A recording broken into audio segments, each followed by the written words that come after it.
As-salaam, brothers and sisters. This is year 7 of the 17 Verses podcast. I'm your host, Maher Haq. In this podcast, we take a small selection from the Quran every day and recite it to you in plain English, so you can get a small slice of God's word while you go about your day. By averaging 17 verses per day, we're able to break the Quran down into manageable pieces and finish it in 1 year. If you enjoyed the podcast, please help spread the word. Tell your friends and family, subscribe in Apple Podcasts or Stitcher or wherever you get your podcasts, and write us a review. Show notes and a transcript can be found at 17verses.com. That's the numbers 17verses.com. Today's selection is from Surah 27, An-Naml, or the Ants, verses 15 through 44. These verses cover the story of Prophet Sulaimãn, or Solomon, on whom God bestowed much wisdom, as well as power over jinns, men, birds, ants, and the wind. It tells the story of the Hoopoe bird, which brought Solomon news of the Queen of Sheba, the communications between Solomon and the Queen of Sheba, and her eventual embrace of God. Bismillahirrahmanirrahim. In the name of Allah, most gracious, most merciful. We bestowed knowledge on David and Solomon. They both said, "Praise be to Allah, who has exalted us above many of his believing servants." Solomon succeeded David. He said, "O my people, we have been taught the language of birds and given all sorts of things. This is indeed an evident grace from God." An army put together for Solomon was comprised of jinns, men, and birds. They were all kept under strict discipline. Once, in an expedition, he was marching with his army when they came across a valley of ants. One of the ants said, "O ants, get into your habitations, lest Solomon and his army crush you under their feet without even noticing it." So Solomon smiled, laughing at its statement, and said, "O my Lord, inspire me to render thanks for your favors, which you have bestowed on me and on my parents, to do such good deeds that will please you, and admit me by your mercy among your righteous servants." He took a roll call of the birds and said, "I do not see the Hoopoe. Where is he? How could he be absent? I will certainly punish him severely, or even slay him, if he does not offer me a strong reason for his absence." The Hoopoe, which did not take long in coming, said, "I have found out that which you do not know. I have brought you reliable information about the people of Sheba. I found a woman ruling over them. She has been given everything, and she possesses a magnificent throne.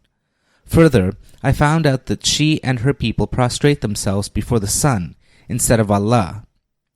Shaitan has made their deeds fair-seeming to them, and thus turned them away from the right way. So they have no guidance to prostrate themselves before Allah, the one who brings to light all that is hidden in the heavens and the earth and knows exactly what you hide and what you reveal. Allah, there is none worthy of worship but He. He is the Lord of the mighty throne." Solomon said, "Soon we shall find out whether what you say is true or false. Go and deliver to them this letter of mine, then turn aside and wait for their answer." The queen said, "O my chiefs, a very important letter has been delivered to me. It is from Solomon, and it begins with the name of Allah, the Compassionate, the Merciful. It reads, 'Do not be arrogant against me, and come to me in complete submission as Muslims.'" Then she said, "O chiefs, let me hear your advice, for I make no decision without your counsel." They replied, "We are a valiant and mighty nation. You are the commander, so consider what you will command." The queen said, "When the kings invade a town, they ruin it and debase its honorable people, and thus they always do. Therefore I shall send them a present and see with what reply my envoys return." When the envoys of the queen came to Solomon, he said, "Do you want to provide me wealth? What Allah has given me is far more than what He has given you. Rather, it is you who exult in your present. Go back to your people. If your people do not submit, we will march against them with such an army which they shall never be able to face, and we shall drive them out of their land, humbled and disgraced." Later on, when Solomon heard that the Queen of Sheba was coming in submission, he asked, "O my chiefs, which of you can bring to me her throne before they come to me in submission?" A powerful one from the jinns said, "I will bring it to you before you adjourn your court, and most surely I have the necessary strength, and I am trustworthy." One person who had knowledge of the book said, "I can bring it to you in the twinkling of an eye." As soon as Solomon saw the throne placed before him, he exclaimed, This is by the grace of my Lord to test me whether I am grateful or ungrateful.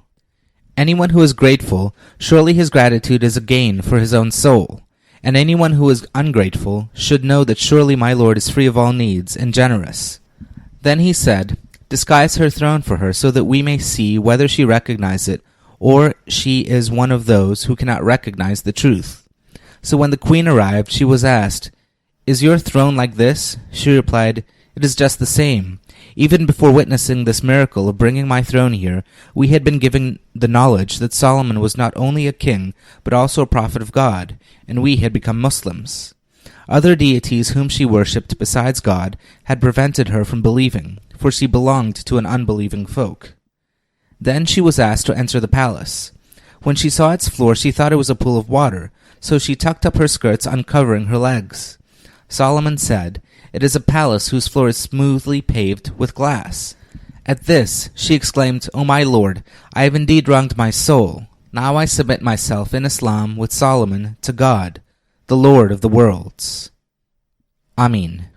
Concerning the parable of the ants, quote, the ant, to outward appearances, is a very small and humble creature.